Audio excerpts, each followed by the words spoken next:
Hey guys, a new twist was introduced into the Ibadan explosion of 18th January 2024 by the Yoruba Self-Determination Movement when it alleged that the explosion was not caused by any errant illegal or illegal miner, be it Malian or Nigerian, but that it was a failed assassination attempt on the life of President Bola Ahmed Tinubu, led by Professor Banji Akintoye. The YSDM is a pro-Yoruba or Oduduwa Nation nationalist group.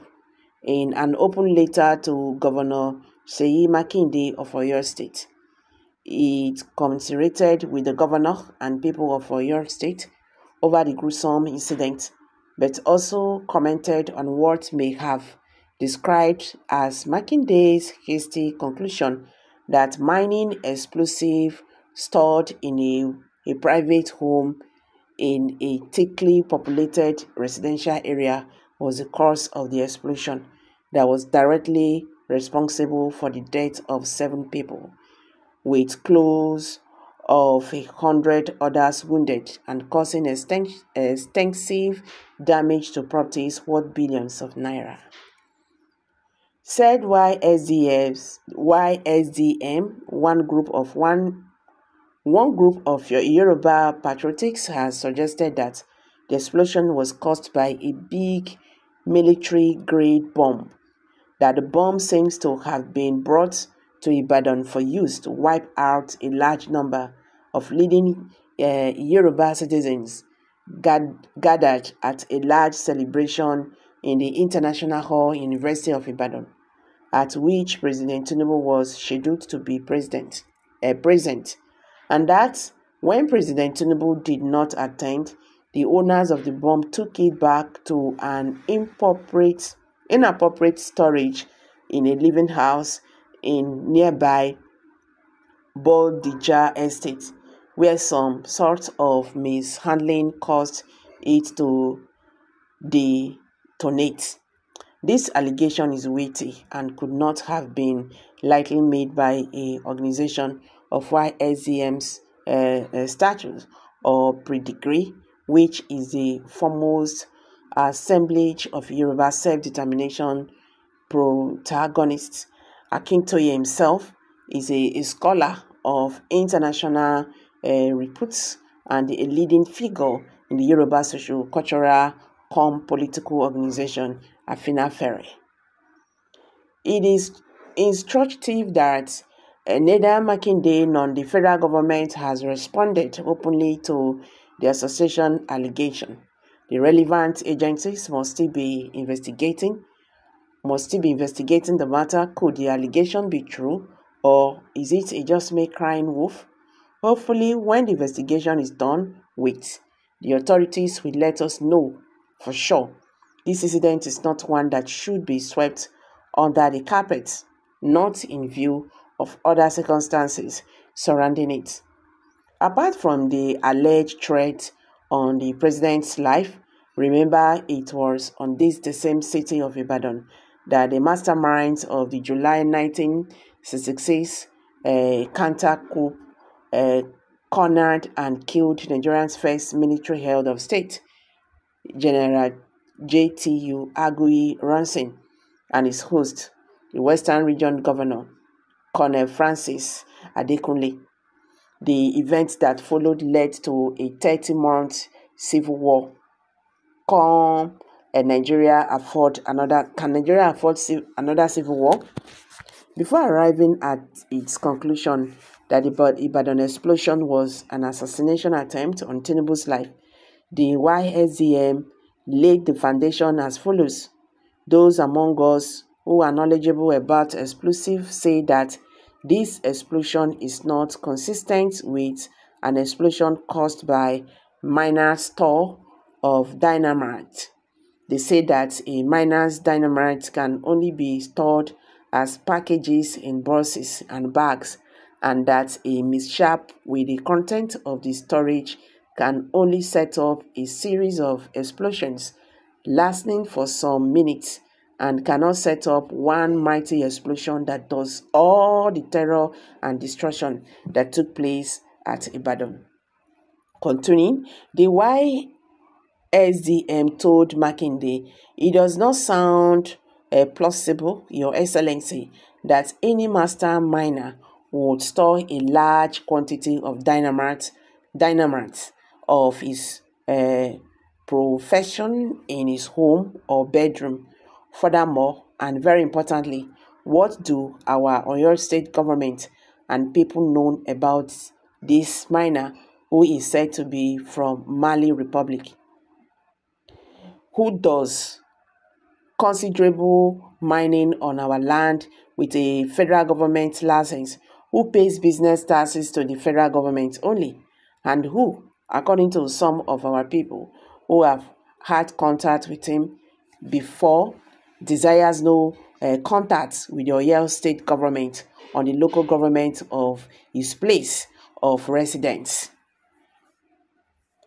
Not only yet the YSDM urges and still further, Your Excellency, it is very well known that the Joe Oyelesi Street off Adeye Avenue, where the explosion happened, is one of the choicest parts of Bodija Estate, containing the homes of many prominent Yoruba persons, professors, retired and serving, high-placed professionals, retired governors, retired senior civil servants, etc., whose houses have not been destroyed.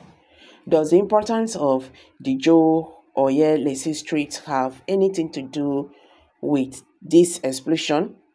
In other words, was the explosion meant to eliminate many important Yoruba citizens at one blast with the purpose of seriously hurting the Yoruba nation? Is this explosion some sort of threat to us, Yoruba people in Nigeria? Questions, and questions. But with the appropriate answers overcome other than those meant to sweep this matter under the carpet like the others before it.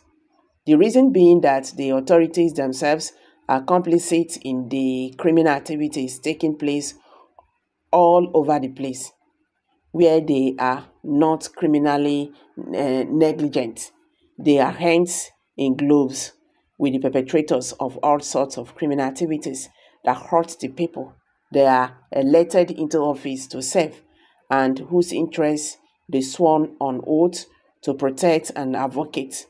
Can our political leaders and top traditional rulers claim ignorance of both illegal and illegal mining activities taking place in their domain, where they and all their cronies are not directly involved in those activities and destroy our environment and benefit the people, the communities, and the government itself? Nothing. Are they not incorrect with those that do? Why is it that our government cannot take those licensed and partner with professional miners openly and transparently to mine our God-endeavored mineral resources to our benefit? Why our aliens, the ones catching away our resources before our very eyes, they found it, but can any of our governors, in all honesty, claim not to be aware of the rip-off going on? Are our leaders not part of the racket?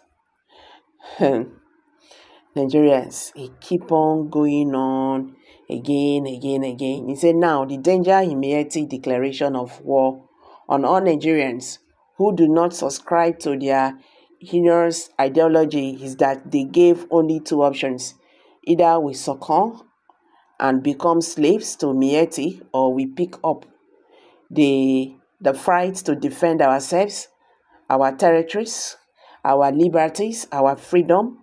Unfortunately, I have not heard much condemnation of Miyetti from the North leaders and establishments. Does it mean that Miyetti has their back? Is Miyetti merely running errands?